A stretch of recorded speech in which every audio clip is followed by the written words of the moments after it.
And let me move on. And again, last week we told you about the matter where a man was arrested on a commitment warrant, a committal warrant, not commitment, sorry, committal warrant, I think on the East Coast, sent to jail.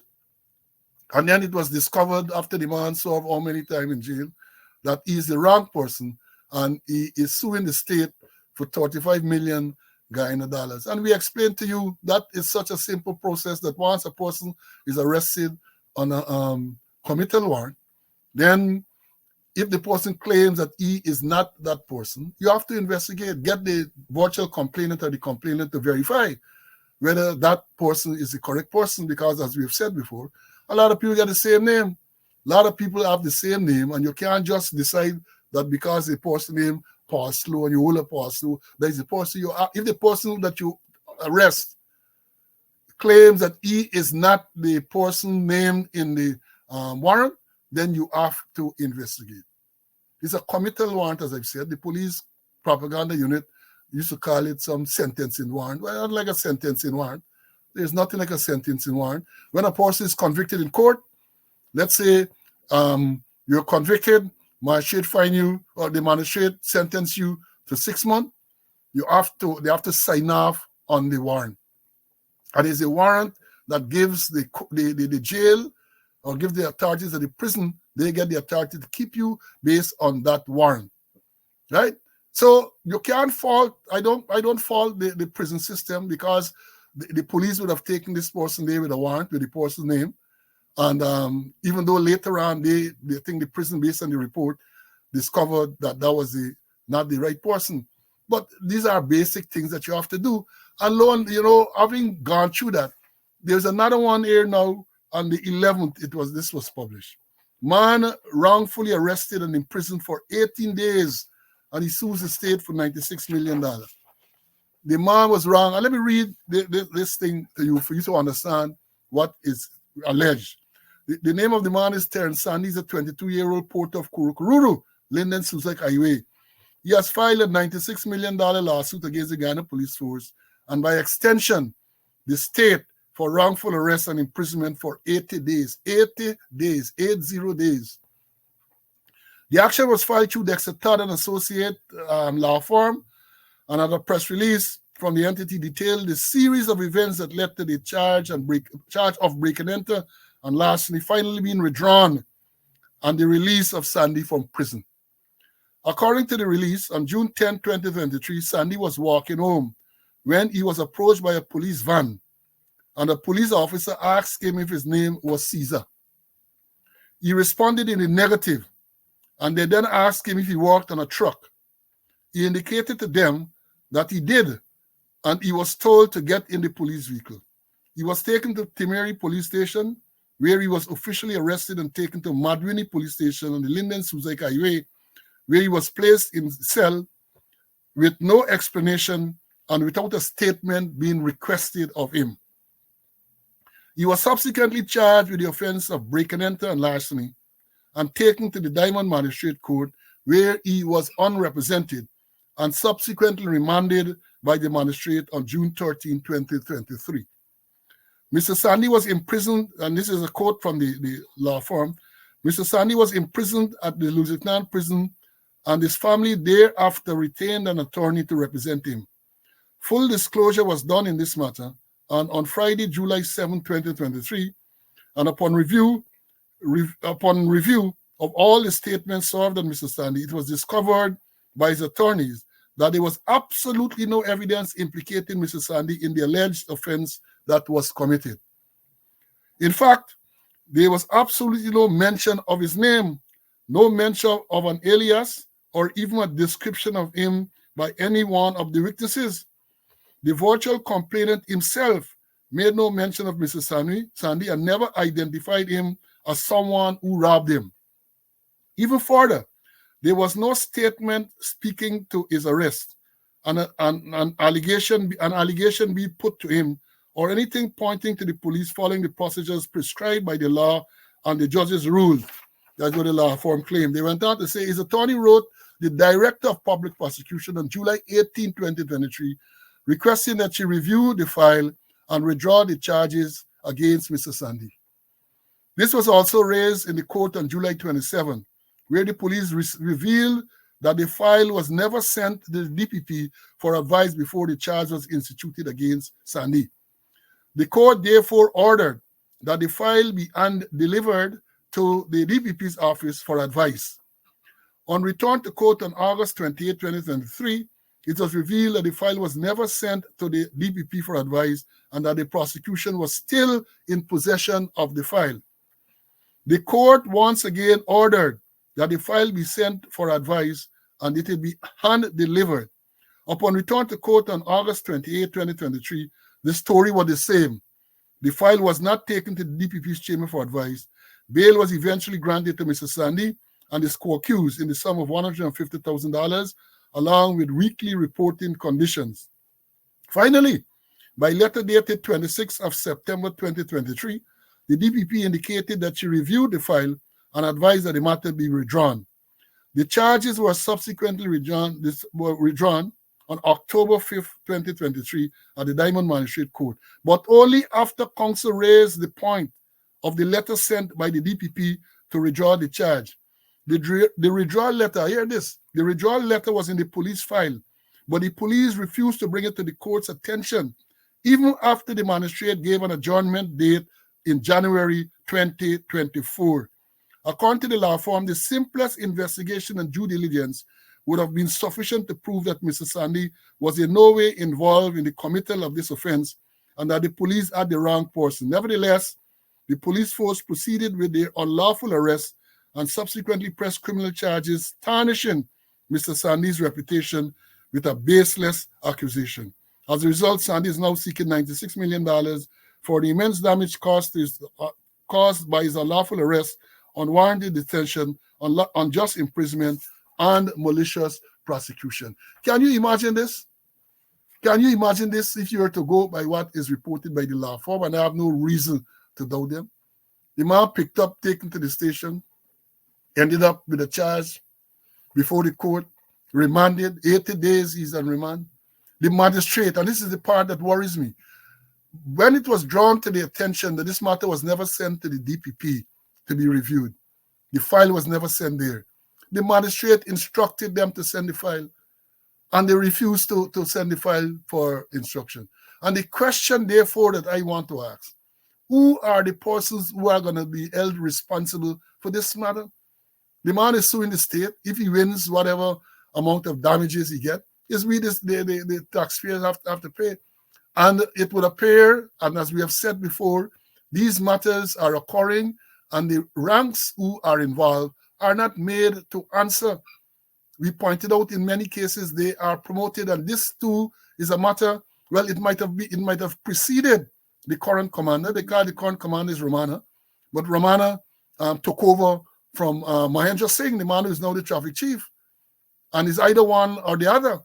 So what is going on with this system where the magistrate can give instructions for file to be sent to the DPP and months after nothing is done? What happened to the station sergeant? What happened to the subdivisional officer? What happened to the divisional commander? What happened to these people? These people are not supervising these matters to see what is going on. We made the same comment in respect to the man who sued for $35 million with the warrant. What happened to the supervisory levels in the force? Mr. Conway, perhaps you can help me out here, please. Cecil? Yeah. Sometimes it boggles the mind. I agree that not all files must be sent to DPP. What is a good case where this one should not have been sent? But not based on the facts, but there are some files that must go to the DPP. You may require the DPP fiat certain matters under the Sexual Offences Act, and others where it must go to the DPP. But not every file you send into the DPP. Well, I'm the judge, but what the attorney is saying, what Dr. Todd is saying, that there was no evidence. And that's after they had full disclosure. Remember, in the Administration of Justice Act, indictable matters being tried summarily, you have to give full disclosure to the defendant. And he said no evidence, No mention of the defendant's name, no description, not nothing mentioned but the complainant, no call name, no anything. And then if you arrest a man, you know, they get something that's called where they get either the confrontations you might want sometime or an ID parade at several stations. I don't know if there is any on his bank where during the citizen security program we built what we call ID rooms where persons where you can stay behind a mirror and you can see the person on the other side without the person knowing you. They call them the two-way mirrors. So sometimes the witness might be afraid I want no confrontation with the person. So they say put you and you watch a two-way mirror and you check and you hold an ID parade, and which must be made up of persons of this similar status, similar appearance. But you wonder if it was the role of a station sergeant. And you wonder whether or not it was a little constable just harass the man and charge him. I don't know was the rank who instituted the charge, you know. That these things that the station sergeant is very critical, and also the sub-division officer. Sometimes a matter like that, you know, will not reach the commander. But definitely at the station sergeant level, and then there's a reporting procedure too.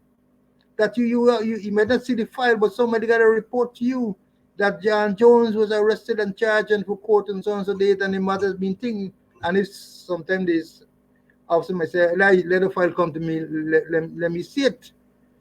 As you mentioned, the magistrate ordered that the files go to DPP. And months afterward, nothing is done. Was there something to hide? Did they realize that they didn't have any evidence, so they got skin up? That we gotta be fair to people, and if you're gonna charge people, you gotta get evidence.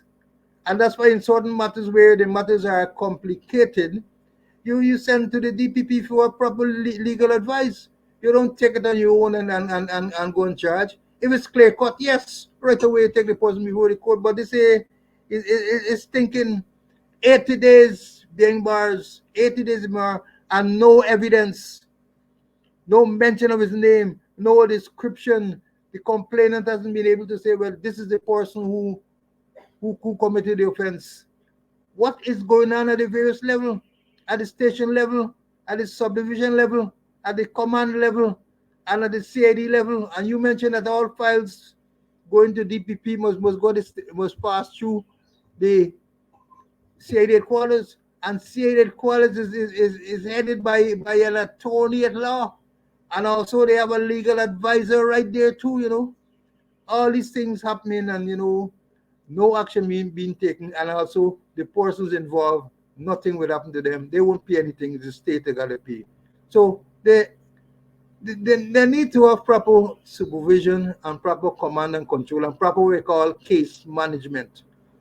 When I was in the college, we did case management programs. There are programs that deal with case management, effective programs, but perhaps they don't do no case management. You just left at that. And even as a commander, you as a commander, that all serious matters at the end of the court, they gotta send a report to you. You gotta think, and if there are problems, they gotta report. You gotta be informed. You gotta report to you. But maybe all those systems are just broken down and is a free for all. Yeah, perhaps it is. But in this case, again, the question is asked on what basis, based on what the authorities are saying, that you have a file, there is no evidence. And let me be real, because this is a break and enter and larceny.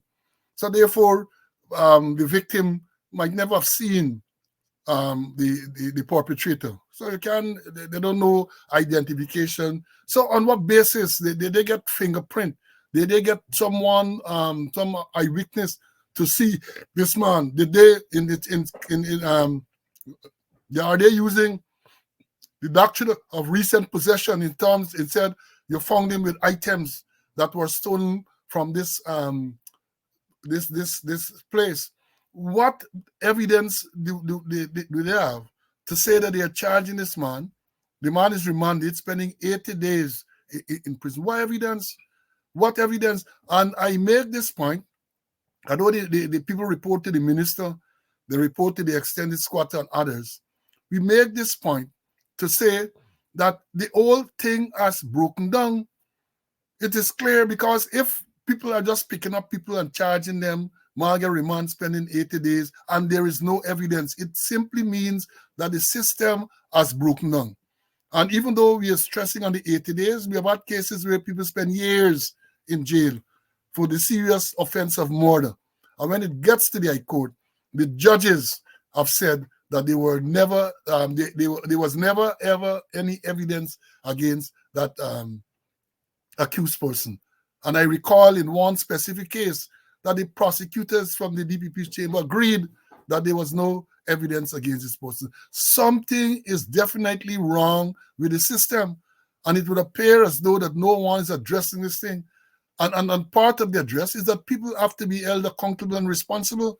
So some investigation, I know they like to say the OPR is going to investigate. So some investigation should be done to find out first on what basis the man was arrested, on what basis he was charged, and why didn't the prosecutor, having been instructed by the magistrate to send the file to get legal advice, did not comply. All of those things. And people should be held to face, you got to face the music. That is the only way you're going to bring about change. But people continue to act with impunity, and these rights, people's rights are going to be violated.